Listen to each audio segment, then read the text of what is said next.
Père, merci pour ta présence, merci pour ton onction, que ta parole puisse nous transformer, nous édifier, ouvrir notre intelligence et que nous puissions appliquer les principes. Seigneur, ta volonté est que tous seront enseignés de Dieu. Seigneur, que ce matin, que nous puissions recevoir la provision nécessaire pour notre destinée, pour notre vie. Et nous rendons toute intelligence captive à l'obéissance de ta parole. C'est dans le nom précieux de ton Fils Jésus que nous avons ainsi prié. Nous disons Amen. Alléluia. Je tiens à remercier le Seigneur notre Dieu qui a permis que nous nous tenions au-devant de vous par sa grâce et par sa miséricorde, qui nous accorde la bonne santé. C'est une grâce. Alléluia. Dis à ton voisin, c'est une grâce d'être en bonne santé.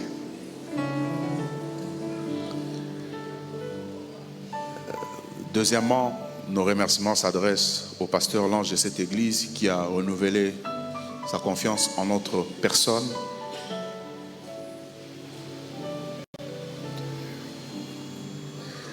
Et nous adressons aussi à Dieu qui ne cesse de nous soutenir et de nous donner ce qu'il faut pour donner à son peuple. Alléluia.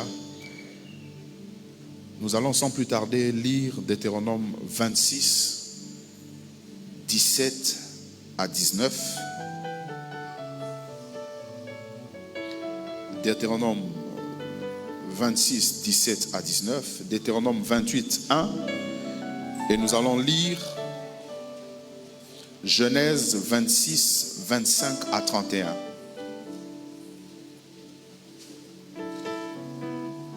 Deutéronome 26, 17 à 19, Deutéronome 28, 1 et Genèse 26, 25 à 31. Donc nous avons ces trois textes aujourd'hui. Je reprends Deutéronome 26, 17 à 19, Deutéronome 28, 1, et puis Genèse 26, 25 à 31. Nous commençons avec Deutéronome 26, 17 à 19. Aujourd'hui, tu as fait promettre à l'Éternel qui sera ton Dieu, afin que tu marches dans ses voies, que tu observes ses lois, ses commandements et ses ordonnances, et que tu obéisses à sa voix. Aujourd'hui, l'Éternel t'a fait promettre que tu seras un peuple qui lui appartiendra, comme il te l'a dit, et que tu observeras tous ses commandements, afin qu'il te donne sur toutes les nations qu'il a créées la supériorité en gloire, en renom et en magnificence, afin que tu sois un peuple saint pour l'Éternel, ton Dieu, comme il te l'a dit. J'aimerais lire à partir du verset 18, reprendre. Et aujourd'hui, l'Éternel t'a fait promettre que tu seras un peuple qui lui appartiendra, comme il te l'a dit, et que tu observeras tous ses commandements, afin qu'il te donne sur toutes les nations qu'il a créées la supériorité en gloire, en renom, en magnificence, et enfin que tu sois un peuple saint pour l'Éternel, ton Dieu, comme il te l'a dit. Deutéronome 28, 1. Si tu obéis à la voix de l'Éternel, ton Dieu, en observant et en mettant en pratique tous ces commandements que je te prescris aujourd'hui, l'Éternel, ton Dieu, te donnera la supériorité sur toutes les nations de la terre. Alléluia. Genèse chapitre 26, 25 à 31. Ça, c'est après que l'Éternel eut béni Isaac. Une deuxième fois, parce que l'Éternel, dans ce texte, a béni Isaac deux fois. La première fois, il lui apparaît pour lui dire de ne pas aller à Guérar, et il le bénit. Et quand il le bénit, n'est-ce pas, Isaac sème dans le pays, au verset 12, et cette même année, il récolte au centuple. Après avoir vécu tous ces événements, après avoir vécu Rehoboth, après avoir été chassé par les par les Philistins qui avaient jeté du sable dans les puits de son père, Dieu encore lui apparaît une seconde fois. Et Dieu le bénit. Alléluia. Après que Dieu l'ait béni, le verset 25 dit, il bâtit là un autel. Au fait, l'autel est consécutif à la bénédiction de Dieu. Il dit, invoqua le nom de l'Éternel et il dressa sa tente.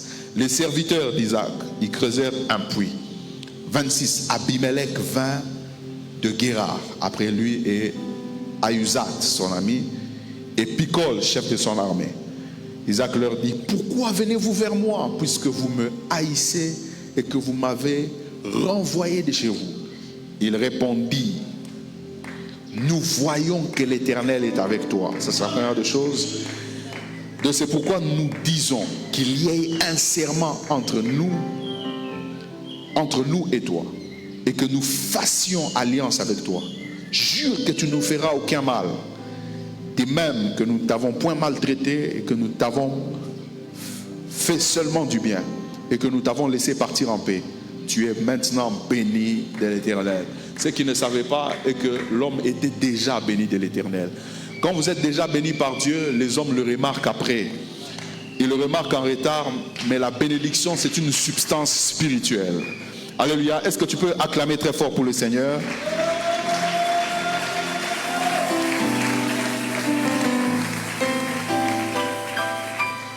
Dans la bénédiction, et aujourd'hui j'aimerais parler d'un des domaines de la bénédiction.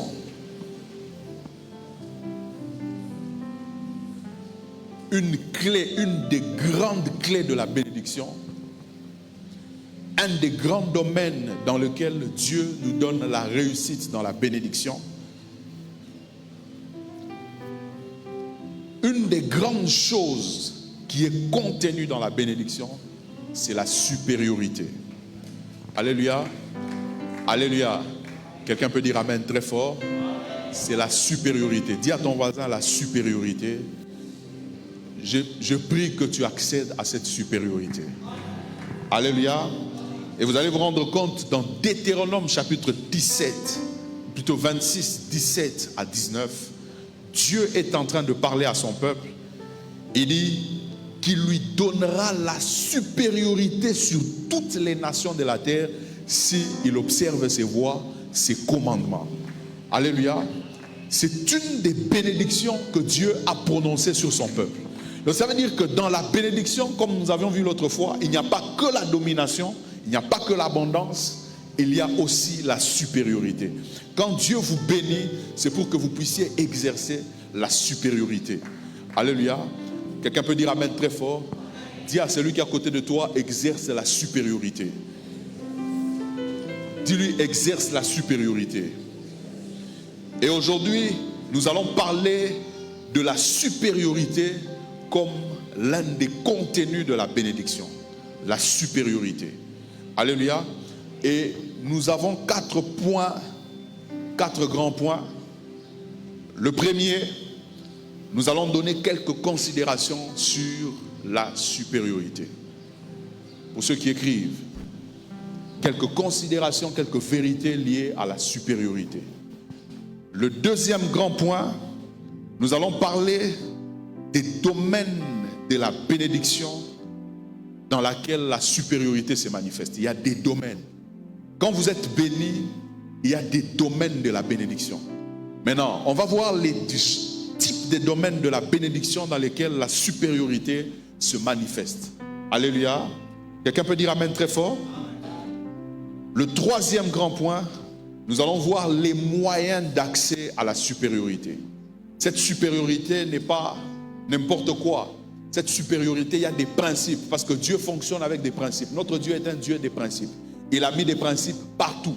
Et vous allez vous rendre compte que le texte que nous venons de lire, même Deutéronome 28, 1, Deutéronome 26, 16 à 17, quand vous lisez, la Bible dit, si tu obéis à la voix de l'Éternel, ton Dieu, c'est le principe.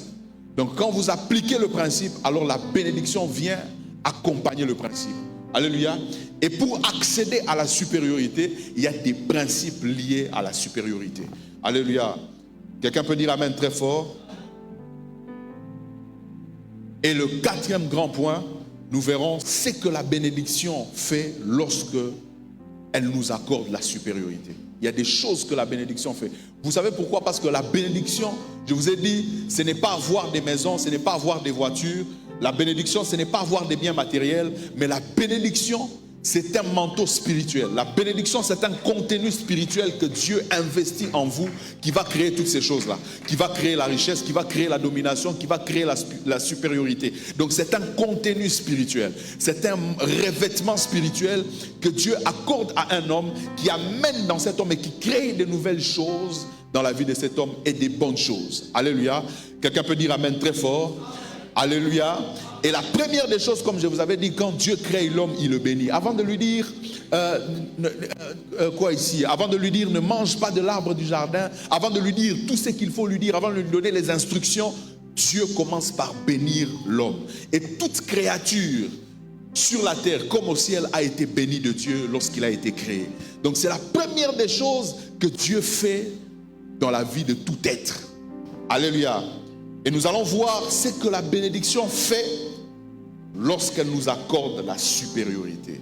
Alors, quelques principes, quelques considérations, quelques vérités. Le premier grand point, quelques vérités liées à la supériorité. La première des choses que vous devez savoir. 1. La supériorité, c'est Dieu qui la donne. Vous pouvez tout faire. Ne vous en faites pas, même la supériorité que Christ a reçue, il l'a reçue de Dieu. On est là? La Bible dit, ayez les sentiments qui étaient en Jésus-Christ, lesquels ne s'est pas trouvé comme égal de Dieu, comme une proie à arracher. Il dit, il s'est humilié lui-même. Il a pris la forme d'un serviteur. N'est-ce pas? Je suis dans Philippiens chapitre 2. Il a pris la forme d'un serviteur, n'est-ce pas? Et il dit ceci, il s'est humilié. Il s'est humilié jusqu'à la mort de la croix. Écoutez ce que la Bible dit. La Bible n'a pas dit c'est pourquoi il s'est souverainement élevé. La Bible dit c'est pourquoi Dieu l'a souverainement élevé. Et lui a donné le nom qui est au-dessus de tout nom. Même Christ qui était pleinement Dieu a attendu que sa supériorité lui soit accordée par Dieu. Quelqu'un peut dire amen? Et la Bible dit que Dieu l'a fait asseoir. Il nous a fait asseoir avec Christ dans les lieux célestes en Jésus-Christ, au-dessus des dominations, des autorités, des principautés. Et même lorsque vous lisez les psaumes qui parlent de Christ, par exemple le psaume chapitre 8, Dieu lui dit, assieds-toi à ma droite afin que je fasse de tes ennemis ton marchepied. Pas afin que toi-même tu fasses de tes ennemis ton marchepied, afin que moi je fasse de tes ennemis ton marchepied. Donc cela veut dire que la supériorité, c'est Dieu qui l'accorde. Quelqu'un peut dire amen très fort. Dis à ton voisin, la supériorité, c'est Dieu qui l'accorde. Dis-le très fort, la supériorité, c'est Dieu qui l'accorde. Tu peux tout faire, mais la supériorité, c'est Dieu qui l'accorde. Alors, il ne faut pas t'attacher au fait d'être supérieur aux autres. Il faut t'attacher au Dieu qui donne la supériorité. Quelqu'un peut dire amen très fort. Dis à ton voisin, attache-toi au Dieu qui donne la supériorité. Deuxième des choses. La supériorité est aussi l'un des moyens par lesquels Dieu vous distingue des autres. Quelqu'un peut dire amen très fort. Donc en fait, un moyen par lequel Dieu va vous distinguer de tout le monde, c'est la supériorité, et nous reviendrons. Alléluia. L'une des choses, et vous allez vous rendre compte que lorsque vous lisez Exode chapitre 33, Moïse est en train de faire cette prière à Dieu. Il lui dit, tu m'envoies avec tout ce peuple, mais tu ne me dis pas avec qui j'irai. Mais Dieu lui dit ceci, j'enverrai mon ange avec toi. Mais Moïse s'est plaint, il dit, je ne sais pas avec qui j'irai. Et il dit, ne nous laisse pas partir si tu ne marches pas toi-même avec nous. Alléluia.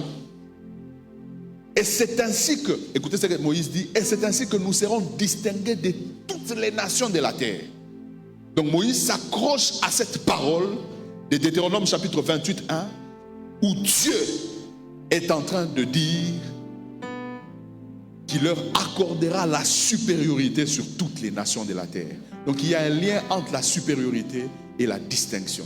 Quelqu'un peut dire amen très fort. C'est un moyen par lequel Dieu vous distingue des autres. Quelqu'un peut dire amen très fort. Deuxième chose, Dieu ne vous accorde pas la supériorité. Troisième chose, Dieu ne vous accorde pas la supériorité pour vous l'accorder. Dieu, lorsqu'il vous accorde la supériorité, c'est parce qu'il vise un objectif. On est là? Dis à ton voisin, Dieu vise un objectif. Écoutez-moi, Dieu ne fait jamais rien sans objectif. Même l'argent qu'il te donne, c'est avec un objectif. Même la bénédiction qu'il te donne, c'est avec un objectif. Si tu crois que Dieu va te donner pour les choses parce qu'il a juste le plaisir de te donner, ne t'en fais pas, il ne te le donnera pas. Tout ce que Dieu fait dans ta vie vise un objectif. Quelqu'un ne dit pas amen. Même le souffle de vie qu'il t'a donné vise un objectif. Vous allez vous rendre compte, il dit ceci, je t'accorderai la supériorité sur toutes les nations. Pourquoi? Pour que tu puisses m'appartenir, pour que tu sois un peuple saint, un peuple qui m'appartient, qui est appelé de mon nom. Donc il y avait un objectif. Quelqu'un peut dire amen très fort. Dis à ton voisin, Dieu ne fait rien sans objectif. Non, dis-lui, Dieu ne fait rien sans objectif. C'est pourquoi un miracle sans objectif n'est pas un miracle qui vient de Dieu. Chaque fois qu'il y a un miracle qui est même une prophétie qui vient sans objectif n'est pas une prophétie qui vient de Dieu. Une prophétie qui est prononcée, qui vient de Dieu, a un objectif qu'elle vise. Quelqu'un peut dire amen très fort. Dis à ton voisin, Dieu est plus objectif. Dis, Dieu est très objectif. Alors tu n'as pas dit amen. Dis, Dieu est très objectif. Et la quatrième des choses, il faut savoir que chaque fois que Dieu vous accorde la supériorité, c'est pour ses intérêts. Dis à ton voisin, c'est d'abord pour ses intérêts. Oh, dis à ton voisin, c'est d'abord pour ses intérêts. Regardez, il dit, je t'accorderai la supériorité sur toutes les nations de la terre, n'est-ce pas? Pourquoi? Pour que tu puisses m'appartenir. C'est les intérêts de qui? Pour que tu sois un peuple saint pour moi. C'est les intérêts de qui? C'est de Dieu. Écoutez, dans toutes les bénédictions que vous devez avoir, sachez que les intérêts de Dieu s'y retrouvent. Non, vous ne dites pas amen. Et c'est ici on ne dit pas amen. Parce qu'on n'aime pas les intérêts de Dieu, mais c'est la vérité. Tout ce que Dieu vous donne, il y a ses intérêts dedans. Dieu ne fera jamais rien dans votre vie s'il n'y a pas ses intérêts. Oh, tu n'as pas dit amen. Oh, tu peux dire amen très fort. Dis à ton voisin les intérêts de Dieu. C'est pourquoi l'homme doit découvrir dans ce qu'il a les intérêts de Dieu. L'homme doit les connaître. Et l'homme doit se conformer aux intérêts de Dieu. Vous êtes là? Il faut connaître les intérêts de Dieu dans ce que tu as. Il faut connaître les intérêts de Dieu dans tout ce que tu possèdes. Et il faut s'aligner aux intérêts de Dieu. Quelqu'un peut dire amen très fort? Dis à ton voisin les intérêts de Dieu. Cinquième des choses, tu ne peux pas exercer la supériorité si Dieu n'exerce pas la supériorité sur toi.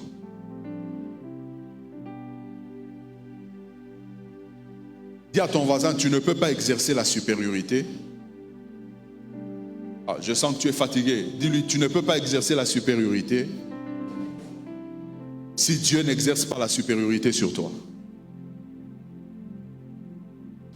Quelqu'un peut dire amen très fort. Dis à ton voisin, tu ne peux pas exercer la supériorité si Dieu n'exerce pas la supériorité sur toi. Jacques chapitre 4, le verset 7. Écoutez ce que la Bible dit. Soumettez-vous à Dieu et résistez au diable, il fuira loin de vous. Mais tout commence par le fait de quoi? De se soumettre à qui? À Dieu. Vous êtes là? Oh, tu es là? Oh non, quelqu'un n'a pas dit amen. Dis à ton voisin, il faut se soumettre à Dieu. Dis-lui, il faut se soumettre à Dieu et tu vas exercer la supériorité. Beaucoup de gens n'exercent pas la supériorité parce qu'ils ne sont pas soumis à Dieu. Elle me dit, si tu obéis à la voix de l'Éternel, ton Dieu, si tu observes ses commandements, l'Éternel Dieu t'accordera la supériorité. Donc cela veut dire que Dieu doit d'abord exercer sa supériorité sur toi. Vous connaissez le texte qui dit, lorsque Israël avançait devant la mer Rouge, la mer vit et s'enfuit. C'est dans le psaume 114. La Bible dit, lorsque Israël quittait, il dit la patrie d'un peuple barbare, et que Dieu était le domaine d'Israël. On dit Dieu était quoi? Le domaine. Ça veut dire que Dieu dominait sur Israël. Et la Bible dit la mer vit et s'enfuit. Elle s'enfuit pourquoi? Parce qu'elle a vu que le peuple qui est en train d'avancer, il est supérieur parce qu'il y a un Dieu qui exerce sa supériorité sur ce peuple. Quelqu'un peut dire amen très fort? Dis à ton voisin, tu ne peux pas exercer la supériorité si Dieu n'exerce pas sa supériorité sur toi. Cinquième des choses, et ça il faut le savoir. Sixième des choses, il faut le savoir.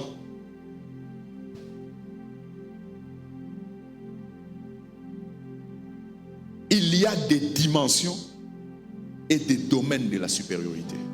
Dis à ton voisin, il y a des dimensions. Oh, dis-lui, il y a des dimensions et il y a des domaines de la supériorité.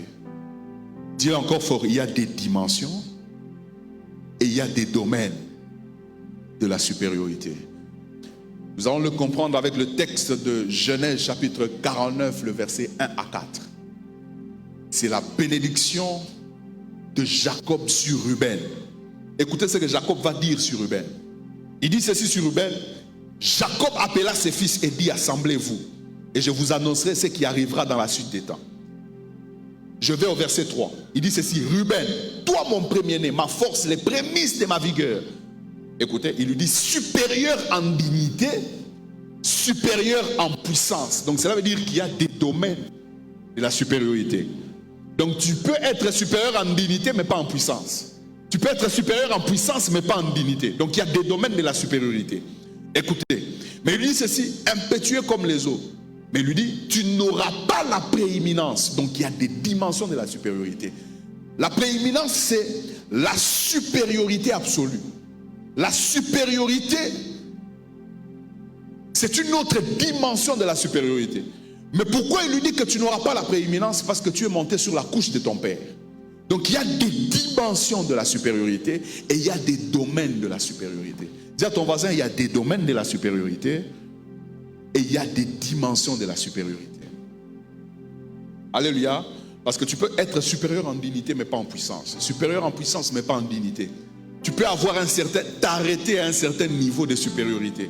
Il lui dit tu n'auras pas la prééminence. Parce que la prééminence c'est une supériorité absolue. C'était la supériorité qu'on accordait au premier-né. C'était la supériorité qu'on accordait au roi.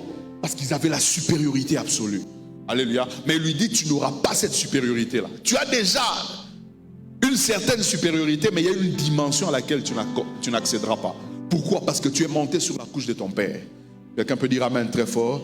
Je prie ce matin que tu sois supérieur dans tous les domaines de ta vie et que tu accèdes au niveau supérieur de la supériorité. Je n'ai pas entendu un amen fort.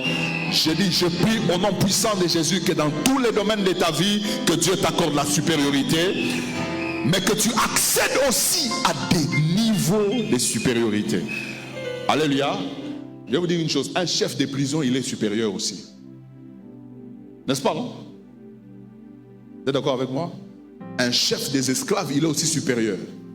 N'est-ce pas? Vous allez vous rendre compte que dans la vie de Joseph, il a aussi vécu certains niveaux de supériorité. Il a été en prison, il était aussi chef de tous les prisonniers. Mais il était prisonnier. Donc tu peux être chef, mais au milieu des prisonniers.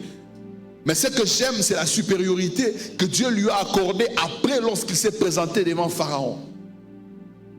Ah non, tu n'as pas dit amen. Je prie que Dieu te fasse accéder à un autre niveau de supériorité.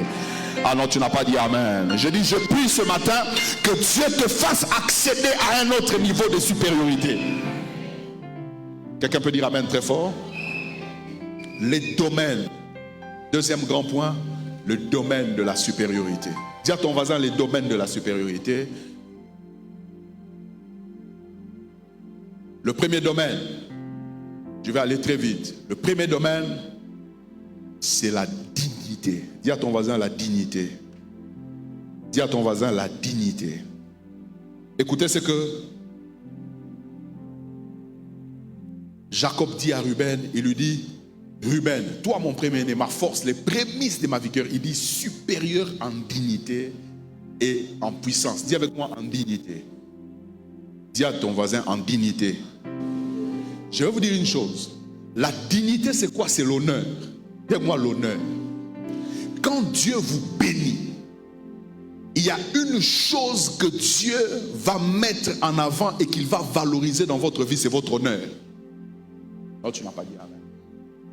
Dis à ton voisin, c'est ton honneur. Dis-lui, c'est ta dignité. Je vais vous dire une chose. Si tu rencontres une élévation où tu dois sacrifier ta dignité, ce n'est pas une élévation qui vient de Dieu. Non, tu n'as pas dit amen. Si tu dois rencontrer des relations, des connexions, et qu'au travers de ces connexions, tu dois perdre ta dignité pour maintenir ces connexions ne viennent pas de Dieu. Les connexions et la bénédiction qui viennent de Dieu te font respecter. Non, tu n'as pas dit amen. Ah, tu n'as pas dit amen. C'est pourquoi beaucoup de gens forcent et on les humilie. Ça, c'est pas Dieu. Dieu ne peut pas permettre qu'on t'humilie. Dieu va toujours valoriser ta dignité. Oh, tu n'as pas dit amen. Je prie au nom puissant de Jésus. Si tu as été humilié, que Dieu valorise ce matin ta dignité. Ah, je n'ai pas entendu la main fort. Je dis que Dieu valorise ta dignité. Dieu ne peut pas te permettre, Dieu ne peut pas permettre que tu sois au milieu des gens, que tu sois comme un petit là, comme un, je sais pas moi, comme quelqu'un qui n'a pas de personnalité, qui n'a pas de dignité. N'acceptez jamais ça. Et comprenez que ça ne vient pas de Dieu. L'un des signes, des choses qui ne viennent pas de Dieu, ce sont des choses qui touchent à votre personnalité, à votre dignité. Et même l'une des raisons pour lesquelles Christ est venu mourir à la croix pour l'homme, c'est pour relever l'homme dans sa dignité. Non, tu n'as pas dit amen. Tu n'as pas dit amen. Tu n'as pas dit amen. Quelqu'un peut dire amen très fort. Lui, il a perdu tout. Il a porté la honte, il a porté le péché pour que toi, tu sois revêtu de gloire. La Bible dit, ceux qu'il a connus d'avance, il les a prédestinés à être à l'image de son Fils. Ceux qu'il a prédestinés, il les a appelés. Ceux qu'il a appelés, il les a justifiés. Ceux qu'il a justifiés, la Bible dit, il n'a pas dit, il les a humiliés. Il les a glorifiés. Non, tu ne dis pas amen. Écoute-moi. La Bible dit, Christ en nous, l'espérance de l'humiliation. Non, l'espérance de la gloire. Non, tu n'as pas dit amen. Tu n'as pas dit amen. Dis à ton voisin la dignité. C'est pourquoi il faut arriver toi-même à te respecter. Dis à ton voisin, respecte-toi. Dis, il faut savoir qui tu es. Dis-lui, il faut connaître qui tu es. Dis à ton voisin, il faut connaître qui tu es.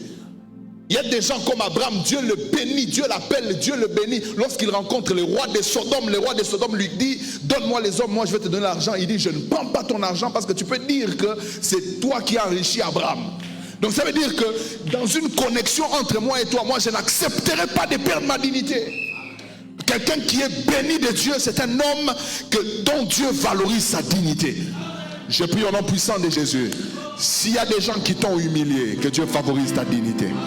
Non, tu n'as pas dit amen. Écoute-moi, il y a un moment dans le chemin de la bénédiction, dans le chemin de l'accomplissement, tu vas connaître l'humiliation, tu vas connaître le rabaissement, tu vas connaître toutes ces choses. Mais quand c'est la voie de Dieu, à un moment, Dieu va restaurer et Dieu va valoriser ta dignité. Non, tu n'as pas dit amen. Tu n'as pas dit amen. Aujourd'hui, que Dieu t'accorde la supériorité en dignité. Non, tu n'as pas dit amen. Est-ce que je peux entendre un amen fort? Je dis ce matin que Dieu t'accorde la supériorité en dignité. Ne va plus faire des courbettes devant les gens. Deuxième des choses. Regardez lorsque vous lisez Deutéronome chapitre 28, le verset 19. Il dit, afin qu'il te donne sur toutes les nations de la terre qu'il t'a créé, la supériorité en gloire, en renom et en magnificence. Je vais commencer avec la magnificence. Dis avec moi la magnificence. Oh, dis à ton voisin la magnificence. Écoute-moi, quand la bénédiction vient, elle te donne la supériorité en matière de magnificence. La magnificence, c'est quoi? C'est l'éclat. Dis avec moi l'éclat. Ah, dis avec moi l'éclat. Vous savez, quand quelqu'un est béni par Dieu, même l'éclat, son aspect change. Écoute-moi, je vais vous dire une chose. Dieu tient compte de l'aspect. Ah, tu n'as pas dit amen. Tu n'as pas dit amen. Dis à ton voisin, Dieu tient compte de l'aspect. Oh. Écoute-moi, quand Jésus est monté à la montagne des transfigurations, qu'est-ce qui s'est passé? Qu'est-ce qui s'est passé? Son aspect a quoi? Son visage a changé. Il est devenu éclatant. Dis avec moi, il est devenu éclatant. Vous savez, quand quelqu'un est béni par Dieu, il a un autre éclat. Ah non, tu n'as pas dit amen. Je prie au nom puissant de Jésus que ta vie ait un autre éclat. Ah non. Non, tu n'as pas dit amen. J'ai dit que ta vie ait un autre éclat. La Bible dit, une étoile se différencie d'une autre par l'éclat. Dis avec moi l'éclat. L'éclat du soleil, ce n'est pas l'éclat des autres étoiles. Est-ce que tu peux dire amen très fort? Je prie que toi tu brilles très fort. Non, tu n'as pas dit amen. Je prie que ta gloire brille très fort. Je prie que ta vie brille très fort. Ah, je n'ai pas entendu l'amen fort. Qu'au milieu des étoiles, que toi tu brilles encore plus fort. Qu'au milieu des grands, que toi tu brilles encore plus fort. Non, je n'ai pas entendu l'amen fort. J'ai dit au milieu des grands, toi tu vas briller encore plus fort. Dans ton entreprise, que tu brilles encore plus fort. Quand on regarde l'éclat des autres, on regarde ton éclat, que ton éclat soit encore plus fort. Ah, je n'ai pas entendu l'amen fort. J'ai dit que ton éclat soit encore plus fort. Que Dieu te donne un autre éclat. Non, tu n'as pas dit amen. Tu sais, quand tu as un autre éclat, même les gens ne te reconnaissent plus. Vous savez, lorsque les frères de Joseph sont arrivés en Égypte, ils ont trouvé Joseph avec un autre éclat. Ah non, dis avec moi un autre éclat. J'aimerais déclarer ce matin que la bénédiction vienne dans ta vie et change ton éclat. Que les gens qui te voient, ils ne te reconnaissent plus parce que tu as un autre éclat. Que les gens qui te voient aujourd'hui ne te reconnaissent plus parce que Dieu a amené dans ta vie un autre éclat.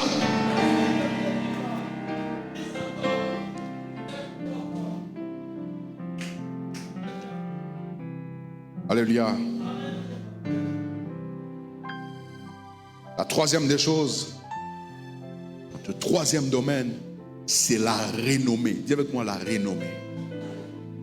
Dis avec moi la renommée. Écoutez, je vais vous dire une chose. Quand Dieu vous accorde la supériorité, votre nom n'est plus n'importe quoi. Dis à ton voisin, ton nom n'est plus n'importe quoi. Non, tu ne dis pas amen. Dis à ton voisin, ton nom n'est plus n'importe quoi. C'est pourquoi quand Dieu rencontre Abraham, il lui dit, parmi les bénédictions qu'il lui donne, il dit, je rendrai ton nom. Non, tu n'as pas dit amen, tu n'as pas dit amen, tu n'as pas dit amen. Il y a des gens qui auront peur de prononcer ton nom. Non, tu n'as pas dit amen. J'ai dit, il y a des gens qui auront peur de prononcer ton nom parce que la supériorité va atteindre ton nom. Vous savez, il y a des noms dont on a peur de prononcer. Même lorsque Jésus a été souverainement élevé, sa supériorité a touché son nom. La Bible dit ceci, car Dieu l'a souverainement élevé. Comment? En lui donnant le nom. Non, tu n'as pas dit amen. Qui est au-dessus de... pour qu'en son nom, qu'est-ce qui se passe? Donc ça veut dire que le nom peut faire fléchir des genoux. Tu n'as pas dit amen, tu n'as pas dit amen, tu n'as pas dit amen. Il y a des genoux, il y a des gens qui peuvent fléchir à cause de ton nom. Tu n'as pas dit amen. Est-ce que quelqu'un peut dire amen très fort? Tu n'as pas dit amen. Est-ce que quelqu'un peut dire amen très fort? Vous savez, il y a des noms, quand ils se présentent dans une boutique, quand ils se présentent dans une affaire, tu entends le nom, toi-même tu fléchis. Tu n'as pas dit amen. Il y a des noms. Quand tu entends qu'on a recommandé quelqu'un, tu vois seulement le nom de celui qui l'a recommandé, tu comprends que ici, je dois fléchir. Tu n'as pas dit amen, tu n'as pas dit amen, tu n'as pas dit amen, tu n'as pas dit amen. Est-ce que tu peux dire amen très fort? Non, tu n'as pas dit amen. Je prie que ton nom devienne comme ça. Je n'ai pas entendu l'amen fort. Je dis que je prie que ton nom devienne comme ça. Que ton nom commence à faire fléchir des gens. Que ton nom commence à faire fléchir des genoux. Que ton nom commence à faire fléchir des cœurs. Je n'ai pas entendu l'amen fort. Vous savez, il y a des résistances. Vous entrez quelque part, on vous résiste. On vous résiste, on vous résiste, on vous résiste. Vous montrez seulement la recommandation. Et vous montrez celui qui a signé. Il a un certain nom. Juste le nom. On peut vous laisser passer. Quelqu'un n'a pas dit amen. Tu n'as pas dit amen. Tu n'as pas dit amen. Je prie au nom puissant de Jésus que tu reçoives ce nom-là. Que Dieu amène ton nom à être grand. Que Dieu amène ton nom à être puissant. Que Dieu amène ton nom à s'imposer. Que Dieu amène ton nom quelque part. Que Dieu rende ton nom très grand. Que Dieu impose ton nom partout. Je prie au nom puissant de Jésus. Non, tu n'as pas dit amen. Que Dieu impose le nom de ta famille partout. Je prie au nom puissant de Jésus que toi qui es porteur de ce nom-là, que tu t'imposes partout au nom de Jésus. Dis avec moi, au nom de Jésus, que mon nom s'impose. Que Que mon nom entre dans la cour des grands. Que mon nom s'impose. Au nom de Jésus. Aujourd'hui, je prie au nom puissant de Jésus que Dieu accorde une onction particulière à ton nom. Ah non, tu n'as pas dit amen. Que Dieu accorde une onction particulière à ton nom. Écoutez-moi, il ne faut pas blaguer avec le nom. Ton nom peut entrer là où toi-même tu ne peux pas entrer. Non, tu n'as pas dit amen. Vous savez, il y a des milieux où tu n'entres pas. Tu n'es pas encore en condition d'entrer, mais ton nom peut déjà te précéder et te transporter, te faire entrer. Avant que David entre dans la cour royale, son nom était déjà entré. Ah, tu ne dis pas amen. Avant que Joseph se présente devant Pharaon, son nom était déjà entré. Donc le nom a la capacité de te précéder dans le terrain de ta gloire. C'est pourquoi il faut toujours prier pour ton nom. Ah non, tu n'as pas dit amen. Écoute-moi, là où ton nom est déjà entré, il est possible, il est très possible que tes pieds entrent. Ah non, tu n'as pas dit amen, tu n'as pas dit amen, tu n'as pas dit amen. Je dis ceci, là où ton nom est déjà entré, il est très possible que tes pieds entrent. Je prie au nom puissant de Jésus que ton nom puisse entrer dans les portes où tes pieds ne peuvent pas encore entrer pour que tes pieds suivent. Quelqu'un peut dire amen très fort? Tu peux dire amen encore très fort? Tu peux encore dire amen très fort? Quatrième des choses, la puissance. Dis avec moi la puissance. Oh, dis avec moi la puissance. La puissance, c'est quoi? C'est la capacité de s'imposer. Dis avec moi la capacité de s'imposer. Vous savez, quand vous devenez puissant, vous vous imposez. Dis avec moi, je vais m'imposer. Ah, tu n'as pas dit amen. Dis avec moi, je vais m'imposer. Il y a un moment où Dieu t'accordera d'être puissant. J'aimerais qu'on lise un texte. Est-ce qu'on peut le lire ensemble? J'aimerais qu'on le lise très fort. Esther chapitre 9 à partir du verset 1 à 4. Il y a un homme qui était une sentinelle. Mais à un moment il a commencé à devenir puissant. Ah non, tu n'as pas dit amen. Je prie que toi aussi tu quittes du rang où tu es, qu'à un moment que tu deviennes de plus en plus puissant. Écoutez ce que la Bible dit. Au 12e mois, qui est le mois d'Adar, le 13e jour du mois, jour où devait s'exécuter l'ordre et l'édit du roi, où les ennemis des Juifs avaient espéré dominer sur eux. Et ce fut le contraire qui arriva. Il dit, et les Juifs dominèrent sur leurs ennemis.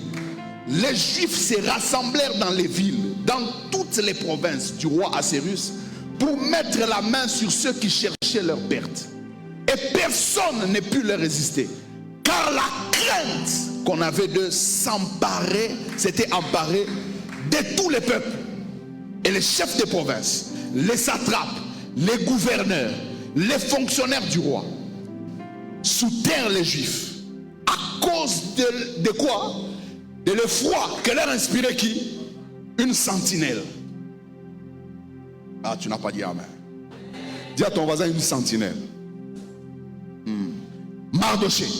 4. Car Mardoché était... Ah non, non, tu n'as pas dit amen. Tu n'as pas dit amen. Tu n'as pas dit amen. Il était quoi, hein? Dis-moi puissant. Oh. Puissant où? Pas n'importe où. Je prie que tu ne sois pas puissant en prison.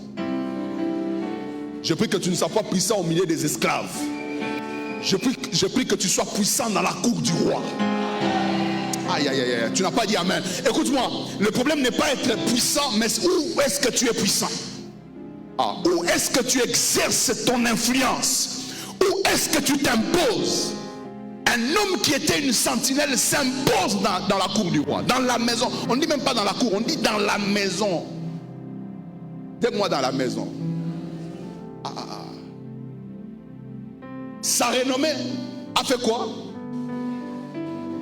Je t'informe que Mardoché n'est pas arrivé dans toutes les provinces. Mais son nom est allé. Ah, ton nom a la capacité d'aller là où tu ne peux pas aller. Ah, tu n'as pas dit amen. J'ai dit ton nom a la capacité d'aller là où tu ne peux pas aller. Et pourquoi? Non pas seulement qu'il est puissant. Qu'est-ce qu'il faisait? Il devenait de plus en plus. Ah non, je prie que ça soit ton cas. Non, tu n'as pas dit amen. Je prie que ce soit ton cas, que tu exerces ta supériorité quelque part. Oh non, tu n'as pas dit amen. J'ai dit, je prie ce matin que ce soit ton cas, que tu exerces ta supériorité dans un environnement. Ah non, non, non, non, non, tu n'as pas dit amen. Et que tu deviennes de plus en plus puissant. Dis à ton voisin, ce matin, dis-lui ce matin, tu reçois la capacité d'être puissant et de devenir de plus en plus puissant. Pas n'importe où, pas dans ton quartier. Ah non, tu n'as pas dit amen. Pas seulement dans ton quartier, pas seulement dans ta famille, mais dans les cours des rois, dans les maisons des rois. Ah, tu n'as pas dit amen. Je prie au nom puissant de Jésus que ça soit ton cas. Non, tu n'as pas dit amen. Je prie au nom puissant de Jésus que ça soit ton cas. Que tu influences les grandes décisions. Ça veut dire que désormais Mardochée influençait les grandes décisions de la maison du roi. La troisième des choses, cinquième des choses, cinquième domaine, c'est la gloire. Dis avec moi la gloire. Dis très bien, la gloire. Écoutez, en matière de gloire, il y a niveau et niveau. Tout le monde n'a pas le même niveau de gloire. Et même la Bible différencie les niveaux de gloire. Je dis même la Bible différencie les niveaux de gloire. Quand vous lisez Agé chapitre 2, la Bible dit la gloire de la première maison, la gloire de la deuxième maison sera plus grande que celle de la première maison. N'est-ce pas? Donc ça veut dire qu'on compare deux gloires, n'est-ce pas? On se rend compte qu'il y a une gloire qui est supérieure à une autre. Vous êtes d'accord avec moi? Lorsque vous lisez 2 Corinthiens chapitre 3, on compare le ministère de la loi écrit sur des lettres et on compare le ministère de la grâce. Et on dit que le ministère de la loi était aussi glorieux. Mais on dit que le ministère de la grâce est plus glorieux que le ministère de la loi. Est-ce que nous sommes là? Et quand Joseph est en Égypte, il dit ceci à ses frères. Il dit, allez raconter à mon père, quoi? Toute ma gloire. Parce que ce n'était pas n'importe quelle gloire. Ne vous en faites pas. Joseph a vécu dans sa vie différentes phases de la gloire. Quand il était chez Potiphar, c'était aussi une gloire. Quand il était en prison, c'était aussi une gloire. Mais quand il est arrivé comme gouverneur de toute l'Égypte, c'était aussi une gloire. Mais toutes ces gloires n'ont pas les mêmes niveaux. Quelqu'un peut dire amen très fort? Ah non. Est-ce que tu peux dire amen très fort? C'est pourquoi la Bible dit, nous tous, dont le visage est découvert, contemplons comme dans un miroir la gloire du Seigneur. Nous sommes transformés en la même image de gloire en gloire. Donc ça veut dire d'un petit niveau de gloire à un grand niveau de gloire. Quelqu'un peut dire amen très fort? Je prie au nom puissant de Jésus que tu accèdes à une gloire supérieure. Tu n'as pas dit amen. Est-ce que tu peux dire amen très fort? Je prie que tu accèdes à une gloire supérieure. Je sens qu'on ne va pas finir. Je vais finir au troisième grand point. Et puis nous allons prier.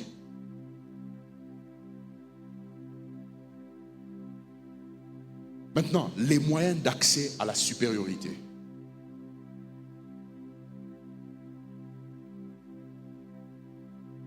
Le moyen d'accès à la supériorité. Le premier moyen, c'est l'obéissance à la voix de l'Éternel. Dis à ton voisin, l'obéissance à la voix de Dieu. Vous n'accéderez jamais à la supériorité selon Dieu si vous n'obéissez pas à Dieu. Et il dit ceci, si tu obéis à l'Éternel ton Dieu, l'Éternel ton Dieu t'accordera la supériorité sur quoi? Sur toutes les nations. Dis avec moi, l'obéissance à la parole de Dieu, l'obéissance à la voix de Dieu. Écoutez-moi, l'obéissance à la voix de l'Éternel ton Dieu, ce n'est pas seulement l'obéissance à la parole de Dieu qui est écrite, même l'obéissance aux instructions que Dieu te donne. Il y a des instructions que Dieu donne dans ta vie auxquelles tu dois respecter pour que tu vives la supériorité. Quelqu'un peut dire amen très fort? Quelqu'un peut dire amen très fort? Je vais encore aller dans un autre point. Ça c'est le premier point, c'est l'obéissance à la voix de l'Éternel. Je suis dans Deutéronome chapitre 28, le verset 1er, où la Bible dit, si tu obéis à la voix de l'Éternel, ton Dieu. Deutéronome chapitre 26, 16 à 17 que nous avons lu, parle que l'Éternel t'a fait promettre d'obéir à sa voix, à ses ordonnances, à ses lois, n'est-ce pas? Et de marcher dans ses voies. Il dit, c'est ainsi que, afin qu'il t'accorde la supériorité sur toutes les nations. Ça, c'est la première des choses. Deuxième des choses, il y a l'humilité. Dis à ton voisin, il y a l'humilité. Oh, tu n'as pas dit amen. Dis à ton voisin, il y a l'humilité. Écoutez-moi, vous ne pouvez pas être supérieur selon Dieu si vous n'êtes pas capable d'être humble. Maintenant, l'humilité, c'est quoi? Philippiens chapitre 2 à partir du verset 3. Écoutez ce que la Bible dit. La Bible dit que personne ne fait rien par esprit de parti ni par vaine gloire. 1. L'orgueil, c'est l'esprit de parti. Donc, il y a des gens qui ne considèrent que certaines personnes. D'autres ne les considèrent pas. Selon les moyens financiers, selon je ne sais pas moi quoi. Mais il n'a que des considérations pour certaines personnes. Ça, c'est l'esprit de parti. Et c'est de l'orgueil. Quand tu n'as l'habitude que de saluer les gens après le culte, des gens qui ont l'argent, des gens qui ont une certaine position et les autres tu ne les salues pas, c'est de l'orgueil. Quand tu choisis des gens avec qui tu dois marcher en fonction, même pas en fonction des principes que tu as, mais en fonction des moyens financiers, c'est de l'orgueil. L'esprit de parti. Deuxième des choses, la vaine gloire, la recherche de la vaine gloire. Dis avec moi la vaine gloire.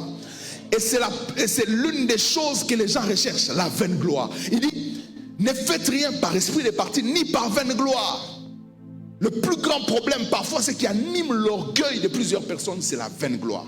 La gloire qui est vaine, la gloire qui est passagère, la gloire qui est terrestre. Alléluia. Et les gens font les choses à cause de ça, c'est de l'orgueil.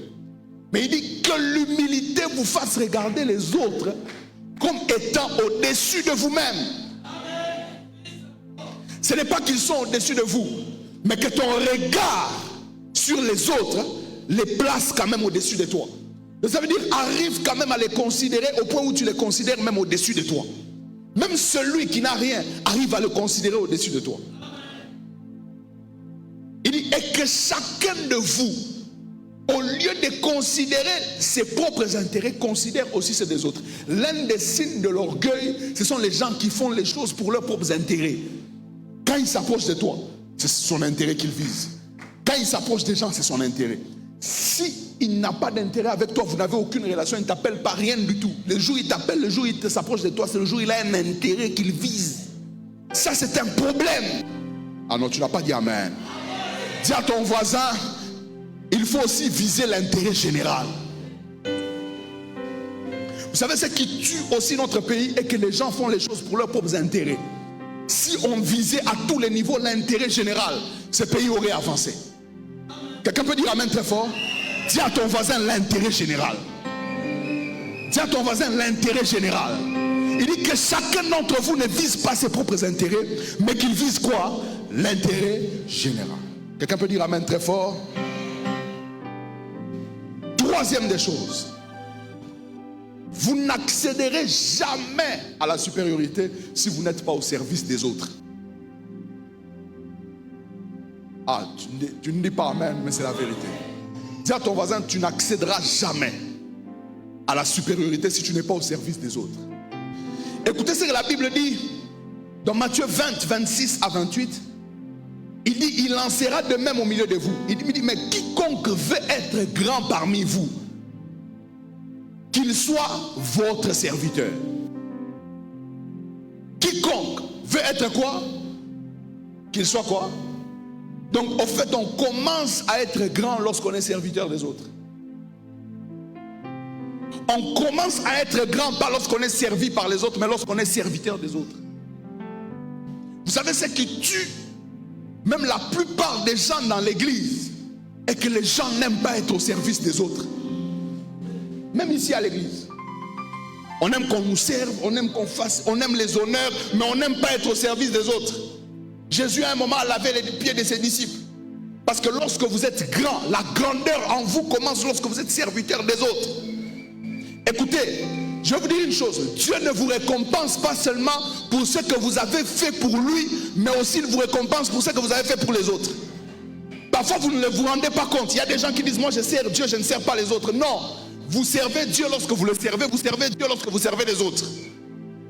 Écoutez ce que la Bible dit dans Hébreux chapitre 6, le verset 10. Il dit, Dieu n'est pas injuste pour oublier l'amour que vous avez démontré pour lui, en rendant continuellement des services aux saints. Ah, tu n'as pas dit amen. Donc c'est en rendant des services aux saints que toi tu démontres l'amour pour Dieu. Et la Bible dit que Dieu n'est pas injuste pour oublier. Donc les saints là peuvent oublier. Mais Dieu ne va pas oublier ce que tu as fait pour les autres. Ah non, tu n'as pas dit amen. Tu n'as pas dit amen. Est-ce que tu peux dire amen très fort? Est-ce qu'on peut continuer?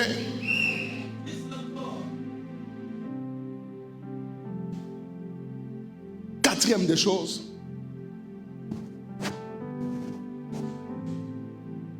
et ça il faut le savoir, vous ne deviendrez jamais supérieur si vous n'êtes pas en mesure de donner. Dis à ton voisin, donner. Ah, c'est là où les bas blessent. Écoutez ce que Jésus dit dans Matthieu 20, 26 à 28. Il dit ceci, il en sera de même au milieu de vous. Mais quiconque veut être grand parmi vous, qu'il soit serviteur des autres. Il dit ceci, et quiconque veut être le premier parmi vous, qu'il soit votre esclave. 28, c'est ainsi que le Fils de l'homme est venu, non pour être servi, mais pour servir. Et il continue, il dit, et pour donner sa vie en rançon pour plusieurs. Donc ça veut dire que la supériorité, la grandeur se mesure aussi par la disponibilité ou le réflexe à donner. Et regardez, ce qui le rend encore supérieur, c'est la qualité de la chose qu'il donne. Il dit, il est venu donner, pas de l'argent, pas des biens matériels, mais il donne sa vie en rançon pour plusieurs. Ah, tu n'es pas là. Écoute-moi. La supériorité aussi se mesure par la qualité des choses que vous donnez. Et je vais vous dire une chose. Si vous voulez être un éternel inférieur dans votre environnement, ayez toujours l'habitude de demander. Ayez toujours la mentalité de demander. Soyez un éternel demandeur. Et je vais vous dire une chose. Le plus petit dans la foi, ce n'est pas celui qui est né hier, ou qui a un jour dans la foi, ou qui a 2 jours dans la foi, ou qui a 3 ans dans la foi, ou qui a 4 ans dans la foi, ou qui a 4 mois dans la foi. Le plus petit dans la foi, c'est celui qui est un éternel demandeur. Il y a des gens qui ne passent que leur vie à demander à Dieu. Regarde les choses que tu demandes à Dieu. Fais une liste. Tu vas voir la liste des choses que tu demandes à Dieu. On peut remplir 3, 4, 5, 10 pages. Mais qu'est-ce que tu as déjà donné à Dieu? Vous êtes là? Quelqu'un peut dire amen? Là on n'aime pas. Mais c'est la vérité. Maintenant, quelle est la qualité des choses que tu as déjà données à Dieu? Vous savez, je vais vous dire une chose. Il y a beaucoup de choses que nous faisons, même ici dans la présence de Dieu, même pendant les heures des offrandes. C'est grave. Il y a des gens qui ont des salaires, qui ont de l'argent, mais qui viennent à l'église, qui sont incapables de donner à Dieu des choses de qualité. Regarde le souffle de vie que tu as. C'est quelque chose de qualité que Dieu t'a donné. Regarde combien, je vous donne un exemple. Retrouvez-vous, ce n'est pas un souhait. Regardez les gens qui sont en réanimation sous assistance respiratoire. Regardez combien on paye pour la respiration. Mais toi tu l'as sans que tu puisses payer. Tu n'as jamais rien payé comme un rond à Dieu. Mais regarde la qualité des choses que tu donnes. Si nous allons dans toutes les choses que Dieu a déjà faites pour toi, regarde combien de fois il t'a sauvé du danger. Regarde la famille qu'il t'a donnée. Regarde les choses qu'il t'a données.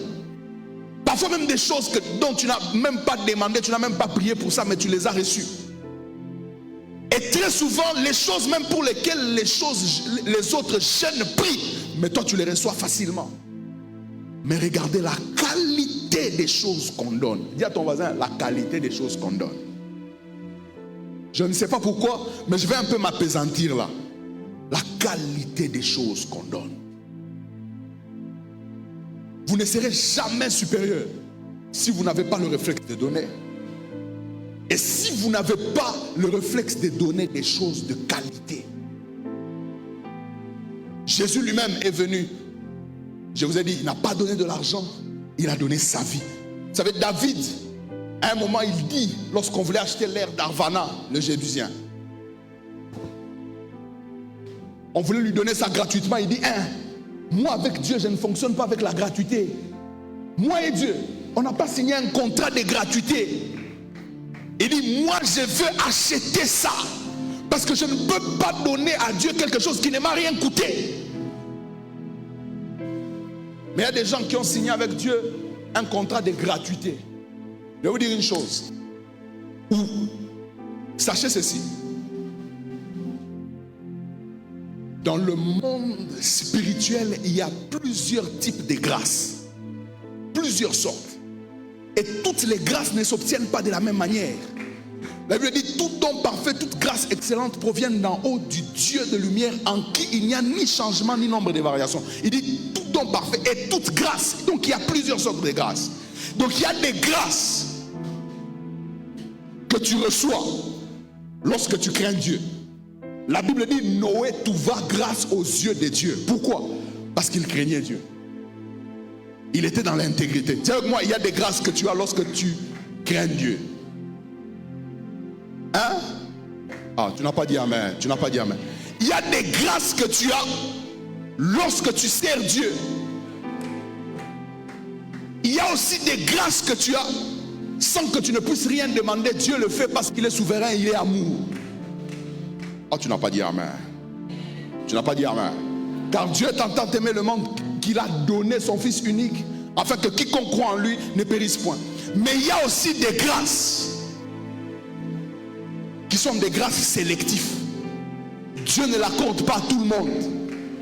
Écoutez, lorsque vous lisez la prière de Paul dans Éphésiens chapitre 6, je crois à partir du verset 22, il dit ceci: que la paix et la charité soient données à tous les frères. Mais il dit que la grâce soit donnée à ceux qui aiment Dieu d'un amour inaltérable. Donc, il y a des grâces dans l'église que Dieu qui sélectionne des personnes.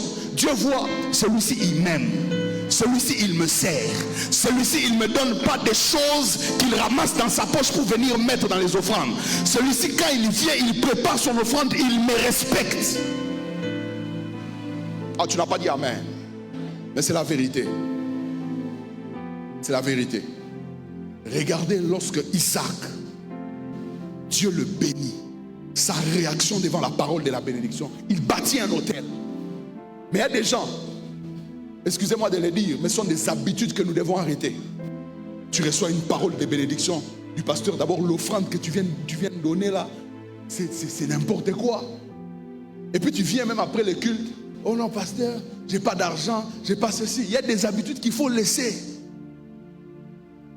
Je ne dis pas qu'il ne faut pas demander, mais je dis qu'il y a des habitudes qu'il faut laisser. Il faut développer la mentalité d'un homme de Dieu qui est là, quelqu'un qui peut être un canal de bénédiction. Et quand il prononce là une parole et que je m'attache à cette bénédiction, ça peut créer de nouvelles choses dans ma vie. Quand Abraham rencontre Melchisédek, il n'attend pas que Melchisédek, qui est roi de Salem, lui donne. Si Abraham était congolais, il allait demander au roi de Salem de lui donner. Parce que lui, il est roi, Abraham n'est pas roi. Mais il voit le roi de Salem, c'est lui qui donne. Et pendant qu'il le faisait, Melchisédek le bénit au nom du Dieu très haut. Deuxième des choses, pendant qu'il le fait, il ne savait pas que Lévi aussi était en train de donner la dîme. Ah, tu n'as pas dit amen. Que Dieu te bénisse. Et qu'il bénisse cette parole.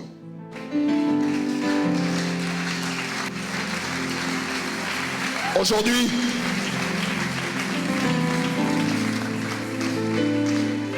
j'aimerais que tu appliques les principes. Nous allons prier pour que Dieu nous accorde la supériorité, mais retiens les principes. Tu ne peux pas être grand si tu n'es pas serviteur des autres. Tu ne peux pas être grand si tu n'obéis pas à la parole de Dieu. Tu ne peux pas être grand si tu ne donnes pas. Il y a des choses que nous recevons de Dieu en donnant. Et aujourd'hui, j'aimerais, ce matin, que quelqu'un corrige sa manière de faire les choses, même à l'église. Ne viens plus à l'église avec quelque chose que tu ramasses dans ta poche et que tu viens donner. Ne viens plus. Ne le fais plus. Quand tu viens donner, pense à tout ce que Dieu a déjà fait pour toi et prépare ce que tu dois donner et donne. Il y a des habitudes qu'on doit arrêter. Je donne mon propre témoignage. Il y a des sommes d'argent que je ne donne plus. Et je ne donne plus parce que ce n'est pas parce que je travaille. J'avais déjà arrêté de donner ça avant que je travaille. J'ai dit à Dieu, Seigneur, avant que j'obtienne ce travail, je commence à te mettre à l'épreuve. Il y a des sommes d'argent que je ne donne plus. Il y a des choses que je ne fais plus. Il y a des choses que je ne fais plus. Parce que tu as une considération de Dieu. Parce que tu as une considération des choses de Dieu. Et je vous ai dit, accédez à la supériorité par la qualité des choses que vous donnez. Jésus a donné sa vie. David a dit, je ne peux pas donner à Dieu quelque chose qui ne m'a pas coûté.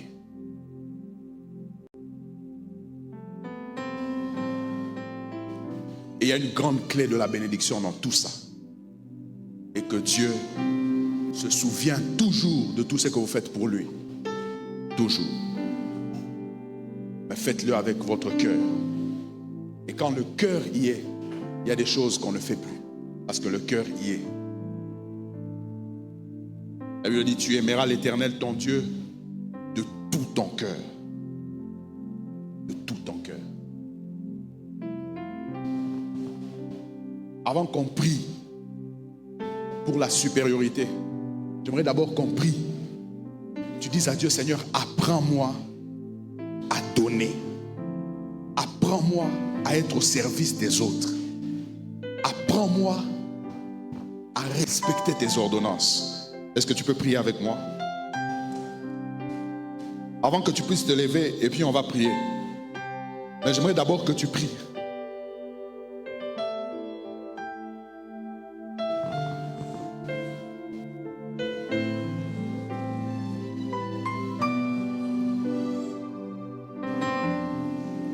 Dis à Dieu, Seigneur, apprends-moi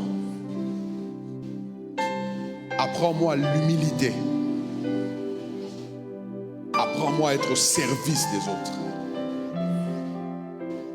Apprends-moi à respecter tes commandements. Apprends-moi, Seigneur.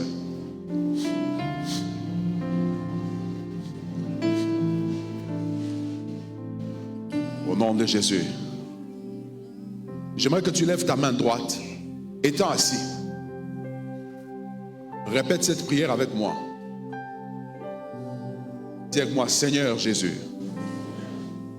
Père éternel, ce matin, je prie que tu enlèves en moi la mentalité d'un demandeur, la mentalité d'un éternel demandeur. Délivre-moi de la mentalité de la pauvreté, de la mentalité de la demande. Seigneur, j'aimerais apprendre à donner. Dis-le très fort. Seigneur, j'aimerais apprendre à donner. Développe en moi le réflexe du donner. Au nom de Jésus. Parce que c'est l'une des voies pour accéder à la supériorité. Père, je prie ce matin que tu mettes dans mon cœur le fardeau de ton œuvre, le fardeau de ton œuvre, le fardeau de ton service, que je te serve avec tout ce que j'ai.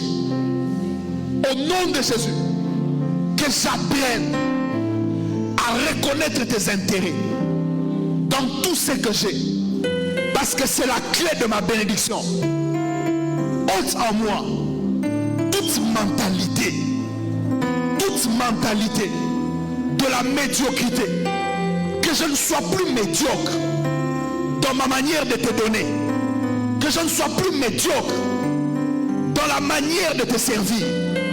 Je refuse d'être médiocre. Seigneur, je m'attends à des résultats excellents. Aide-moi, Saint-Esprit, aide-moi à être excellent, à être excellent, à être excellent dans ma manière de donner.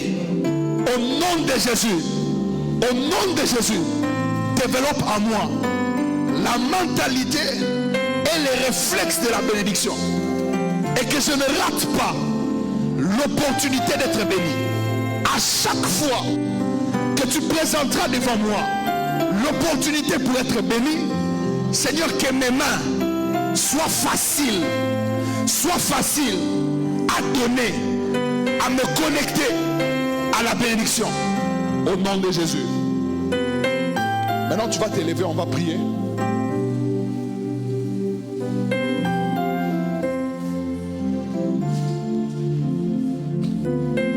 On va faire cette dernière prière. Tu vas prier et puis on va rendre le micro. Lève ta main droite. Dis avec moi, au nom de Jésus. Au nom de Jésus. Je déclare ce matin, par l'onction de Dieu, j'accède à tous les domaines de la bénédiction où je dois être supérieur. Au nom de Jésus, je prie au nom puissant de Jésus que mon nom s'impose, que mon nom soit revêtu de notre puissance, que mon nom soit revêtu de notre autorité, que partout dans les maisons royales où mon nom est entré, que mes pieds suivent.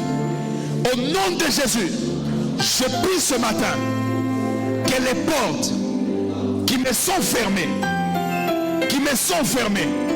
je déclare que mon nom entre, que mon nom entre, que mon nom entre. Au nom de Jésus, ce matin, je bénis mon nom. Je bénis mon nom. Ah, dis-le très fort. Je bénis mon nom. Je bénis mon nom. Je bénis mon nom.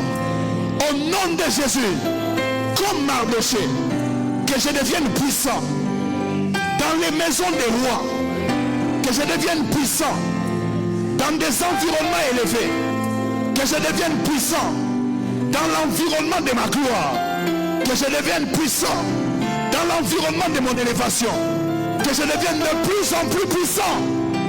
Au nom de Jésus, que je m'impose, que je sois un sujet de crainte, que je sois un sujet de crainte. Au nom de Jésus, au nom de Jésus, car je marche avec toi, car je marche avec toi, car je marche avec toi. Est-ce que tu peux taper tes mains très fort?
et louange à toi, Seigneur Jésus. Nous voulons l'adorer avec nos offrandes. Je disais, nous voulons adorer le Seigneur avec nos offrandes de paix, nous dit. Seigneur, merci pour ta parole. Merci pour ta présence. Et merci pour ce domaine particulier de la supériorité. Nous sommes nés pour dominer, nous sommes nés pour régner. Ce que tu as dit dans ta parole domine au milieu de tes ennemis.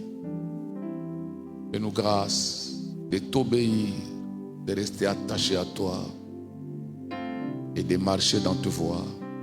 Bénis ce moment d'offrande. Bénis ton peuple, tous tes enfants, tes serviteurs qui ont préparé leur 1/10. Ceux qui ont préparé leurs offrandes, que tu les bénisses. Au nom de Jésus que je viens de prier. Amen. Amen. Vous avez constaté, suite au temps, je lui ai fait une note pour qu'il n'aille pas trop vite avec l'enseignement, qui est si important, profond, un enseignement de qualité, pour qu'il continue les mercredis et qu'il ait le temps de prier avec nous. Ça ne sert à rien de recevoir des choses vite. On va continuer mercredi et on va prendre du temps de prier. C'est tellement capital et important. Ça sera quand même pas correct que tu ne sois pas là. Viens, profite de tous ces temps. Ceux qui étaient là le vendredi ne vont pas regretter ce qui s'est passé. Alors ayez l'habitude d'avoir la vie du culte. Donc mercredi, nous continuons avec cette pensée sur la supériorité que Dieu nous accorde. On acclame le Seigneur.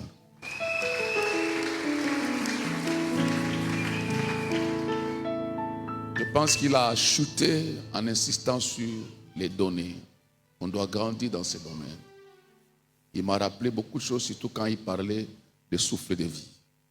Je pensais un jour, quand sa maman a fait la première crise, il fallait l'amener à la réanimation.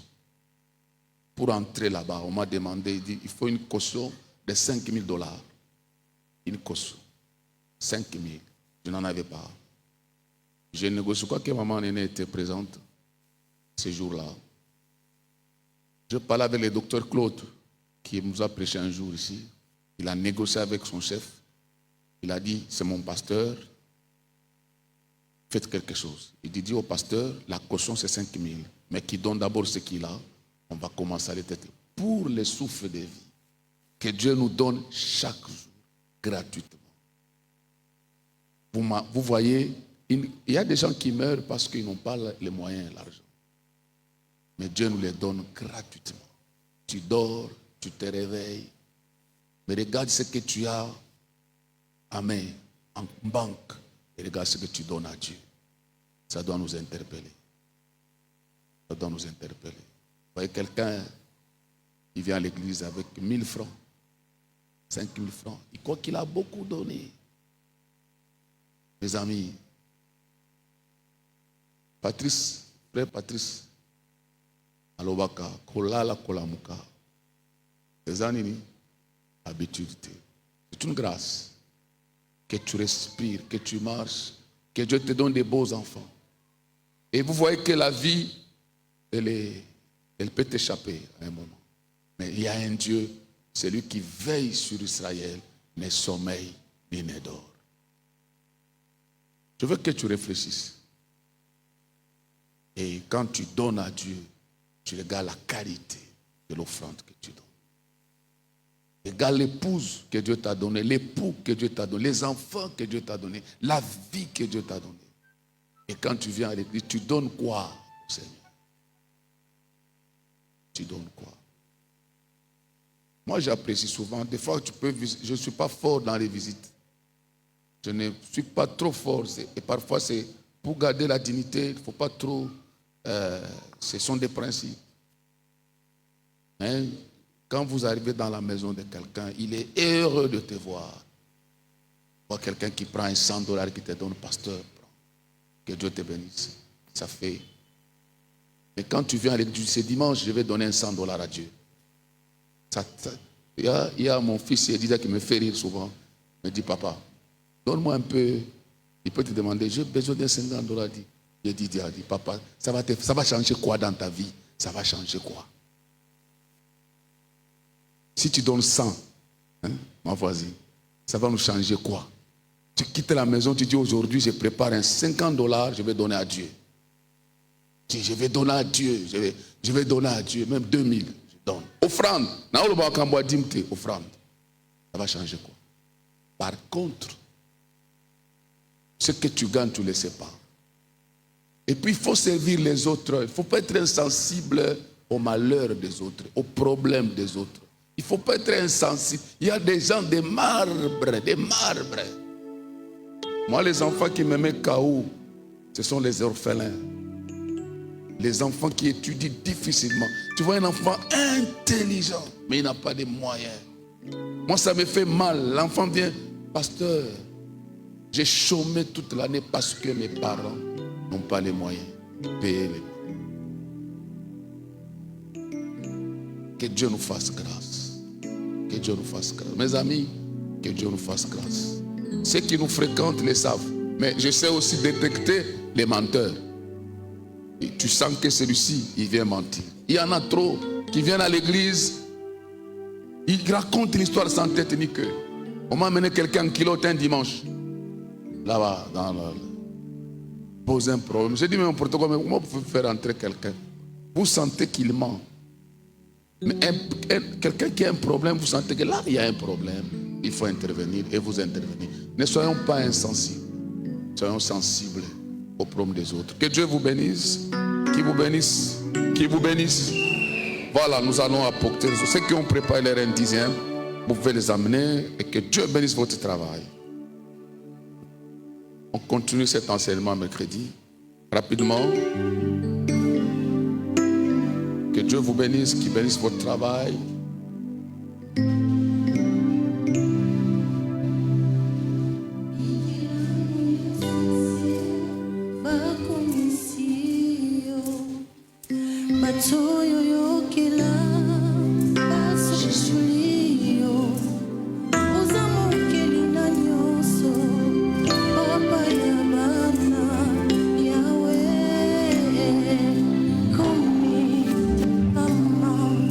Au service des protocoles de nous aider, qu'il n'y ait pas trop d'embouteillage pour les offrandes. Commencez par ceux qui sont devant ou ceux qui sont derrière. Il y a d'autres paniers au milieu. Donnons nos offrandes, s'il vous plaît.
Parole de Dieu.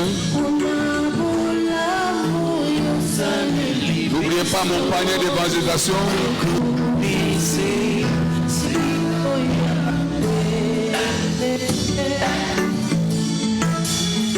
Que Dieu vous bénisse.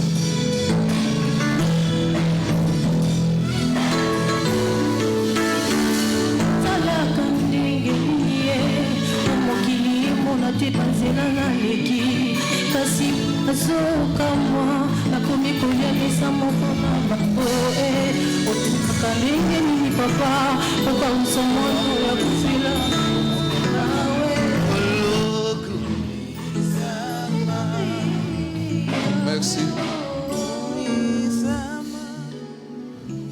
Nous informons l'Église que la première descente dans les bus, l'évangélisation avec les paniers de 100 francs que nous donnons, le vendredi, nos amis ont gagné 14 nouvelles âmes. On acclame le Seigneur pour cela. Et la semaine évangélique, c'est pour bientôt, c'est pour début août. On vous a présenté des fiches, vous avez reçu des fiches. Ceux qui les ont reçues, nous vous prions de les remettre pour nous permettre de bien préparer cette action évangélique qui est la plus grande que nous avons chaque année. Soit on est dans les one day, soit on est dans les 7 jours. Cette année, c'est 7 jours pleins de campagne. Et nous invitons les orateurs, les musiciens pour gagner les âmes au Seigneur.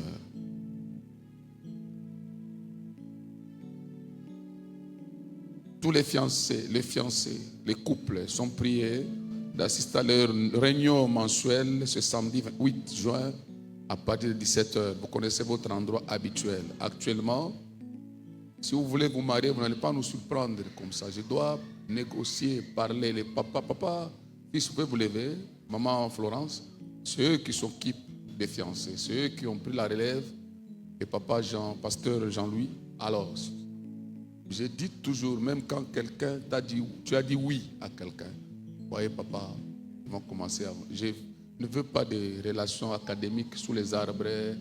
Non, mes amis, asseyez-vous papa. Donc, désormais, tu n'as pas suivi les enseignements d'une manière régulière, on ne te bénit pas. Nous voulons être sûrs que tu as été encadré, tu as passé par tous les examens, et puis nous allons honorer, parce qu'il avait dit que les mariages soient honorés de tous. Quelqu'un qui veut t'épouser ne va pas jouer avec toi.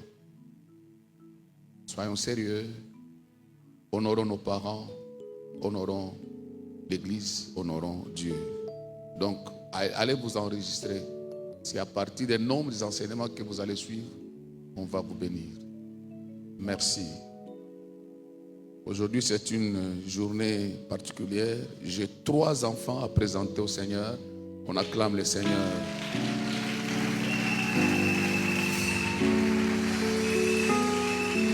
Avant cela, j'aimerais accueillir toutes les personnes qui sont venues pour la première fois. C'est votre premier dimanche. Même si tu as été gagné pendant l'évangélisation dans les bus, tu peux lever ta main là où tu es. Nous voulons te recevoir. Nous voulons te recevoir. Levez-vous. Que Dieu vous bénisse. Merci. Merci d'être venu à la fin du culte. Venez vous asseoir ici. Nous allons vous recevoir. Que Dieu vous bénisse. J'ai 3 enfants à présenter au Seigneur. J'appelle d'abord Papa Junior Chibambula. La mère, c'est la sœur Joël Zonga. L'enfant, c'est Junaël Victor Chibambula. Si les parents et notre enfant sont là, ils peuvent déjà venir. Deuxième enfant, le père, c'est Alain Loumena. Quand j'ai vu ce nom, j'ai dit, mais ça fait longtemps que j'ai vu ce couple. Hein? Alain, tu es où avec ta femme? Mère Nancy Ramazani, enfant Kenan Tabita Ngoy Lumena. Si la maman, les enfants sont là, l'enfant, ils peuvent passer. Et enfin, le père Christian Mapassa, mère Bokumo et Fomi, et l'enfant c'est Aziel Mawaidi Wanga. Si les amis sont là, ils peuvent venir sous vos acclamations. Nous accueillons ces enfants. Voilà, on continue à acclamer. C'est merveilleux. J'ai enseigné, pour ceux qui étaient là, je vais revenir là-dessus rapidement, sur les noms qu'on donne à nos enfants. Veillez à ce que le nom ne soit pas un obstacle à la vie de vos enfants. Ne donnez pas à vos enfants les noms de Mouloaï. Quoi encore? Mampasi, Mateso,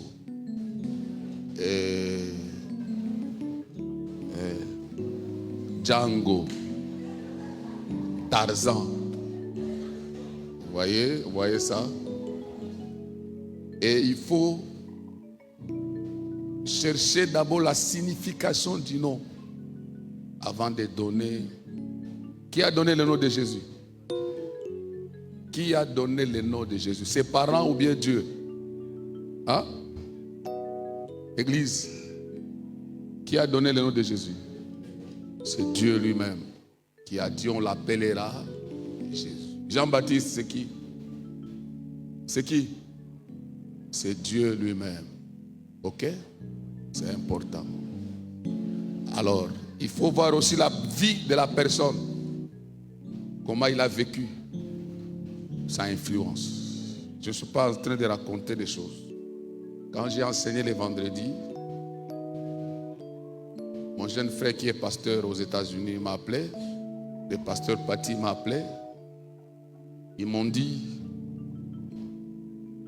c'était tellement intéressant, ils ont prié avec nous. Mon jeune frère qui est au Bénin, qui était au Bénin à l'époque, il me dit, il y a un carrefour au Bénin. On appelait ça carrefour de la mort. Et il y avait beaucoup d'accidents. Jusqu'au jour où les pasteurs ont pris conscience, ils sont allés à ce carrefour. Ils ont prié, ils ont baptisé ça le carrefour de la vie. Et les choses ont changé. Je lui ai dit, ici chez nous, il y avait des véhicules qu'on appelait esprits des morts. Et ça enterrait beaucoup de gens.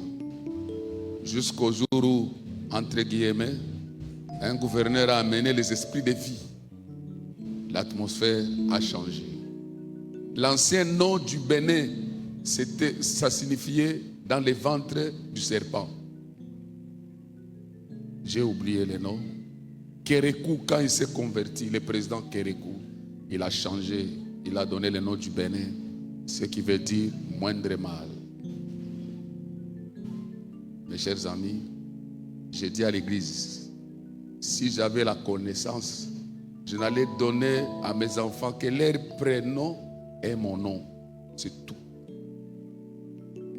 Les autres là, parce qu'à l'époque, les papas viens, ils t'imposent. Donne les noms à tel. Il y a une sœur. Sa maman, c'est quelqu'un qui invoquait les, voyez, les Miken Jantilouba ou les Bikoudie. Un esprit est venu. Il a dit, tu vas tomber enceinte. Cet enfant, tu vas lui donner les noms. Il a donné les noms. Cette sœur, quand elle est née, toute sa vie, elle allait dans des deuils même qui ne les concernaient pas. Son plaisir, c'était d'aller au deuil au cimetière. Au deuil au cimetière.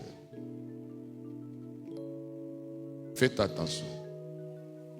Alors, heureusement, mes deux derniers, ils ont pris seulement leur prénom et le nom de leur père. Parce que mon nom veut dire chante. C'est pourquoi j'aime chanter et adorer. Alléluia. Amen. Je l'ai dit parce qu'il y a des enfants. Ils ne sont pas encore à l'école. Vous pouvez, vous regardez bien les noms là. Si c'est quelqu'un, sa vie là, peut influencer la vie de ton enfant. Tu gardes ce nom là, entre guillemets, mais tu lui donnes seulement. J'ai vu des beaux noms ici.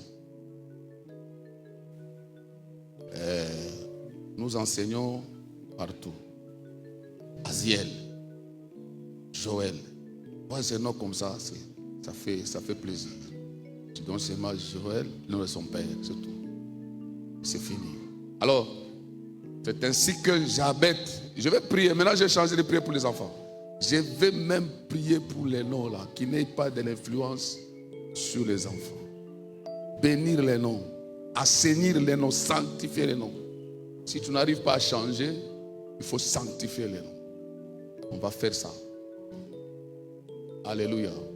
Si tu constates que les gens qui portent ton nom là ne sont plus, même avant même 50 ans, il faut prier. Peut-être c'est un nom qui est déjà sacrifié. Boyoki, que Dieu vous bénisse. Le bonheur est dans. Voilà. Je vais maintenant me lancer à prier pour les enfants. Maman, ça va? Ton mari, il est où? Je voulais les voir, ça fait longtemps. Ok. Les amis, vous êtes là? Je vais prier. Avancez. Papa Jean.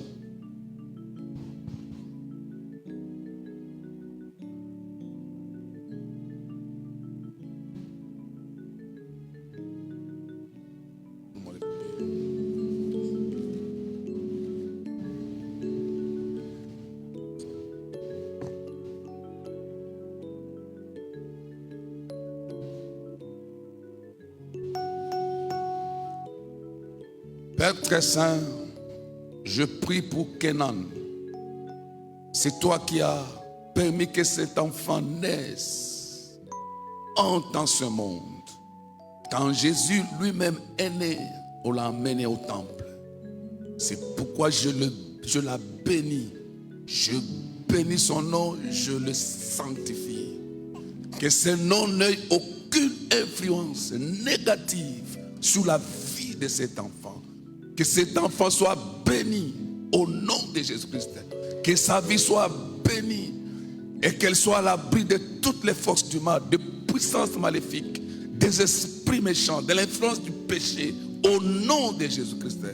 Car ce que tu bénis est béni pour l'éternité. Bénis ses parents, bénis ses soeurs, ses frères. Merci pour tout, que toute la gloire te revienne au nom de Jésus. Amen.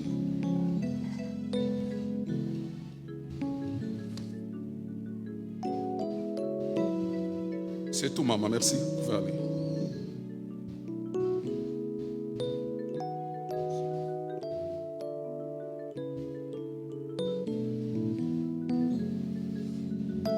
Je te présente Aziel, Seigneur. Je la bénis au nom de Jésus. Que son nom soit béni, que son nom soit sanctifié. Je la saigne par la puissance du sang de Jésus. Afin qu'elle ne soit pas influencée par ce nom. Que sa vie soit à l'abri de toutes les forces du mal, de toutes les puissances maléfiques, de tous les esprits méchants, de toute influence du péché, au nom de Jésus-Christ. Car tout don parfait, toute grâce excellente vient de toi, le Père des Lumières, chez qui il n'y a ni changement, ni ombre de variation. Et ce que tu bénis est béni pour l'éternité. Que la vie de cet enfant ainsi que son nom soit béni pour toujours, au nom de Jésus. Amen.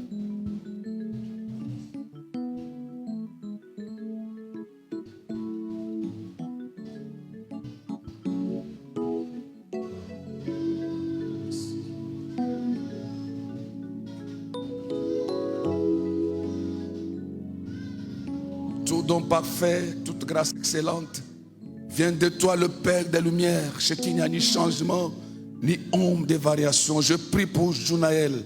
Je prends autorité, pouvoir sur tous les plans, les desseins du diable contre sa vie, au nom de Jésus. Que son nom soit béni, que son nom soit sanctifié, que cet enfant soit mis à part. Il est écrit, tous tes fils seront disciples de l'Éternel. Qu'il soit ton disciple et que sa vie soit béni, son avenir soit béni, que toutes les bonnes paroles que tu as dites sur cet enfant, qu'aucune reste sans effet, que tout puisse s'accomplir. Accorde la sagesse, l'intelligence à ses parents, afin d'élever cet enfant dans la crainte de ton nom. Au nom de Jésus, Père très saint, nous avons béni 3 enfants ce matin. Je pense à toutes les familles qui n'en ont pas. La Bible déclare, c'est toi qui donnes la famille à ceux qui n'en ont pas. Bénis les fruits de leurs entrailles, au nom de Jésus. Amen.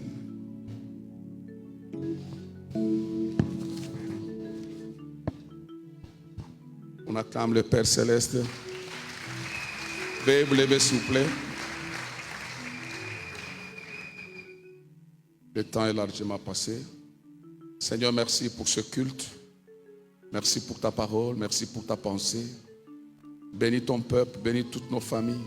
Que ta grâce coule à flot et accompagne-nous au nom de Jésus, notre Saint-Sauveur. Amen. Que mon Dieu vous bénisse. Bon dimanche et bon début de la semaine.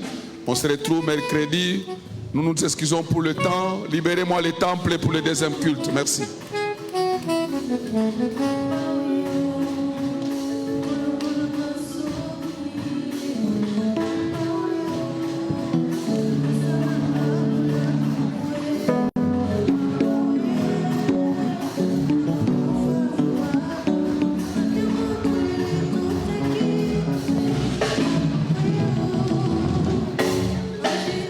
Si vous avez pris engagement, vous avez les papiers d'engagement, vous voulez remettre, veuillez nous voir rapidement.